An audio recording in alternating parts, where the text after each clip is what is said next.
ఇవాళ గురునానక్ జయంతి సందర్భంగా ప్రపంచవ్యాప్తంగా వేడుకలు జరుగుతున్నాయి. అమృత్సర్లోని స్వర్ణ దేవాలయం జనంతో కిటకిటలాడింది. ఆలయ పరిసరాలు దీపాల కాంతులతో వెలుగులు చిమ్మాయి.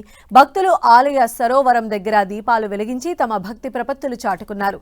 ఏటేటా గురునానక్ జయంతి సందర్భంగా స్వర్ణ దేవాలయంలో భారీ ఎత్తున ఉత్సవాలు జరుగుతూ ఉంటాయి.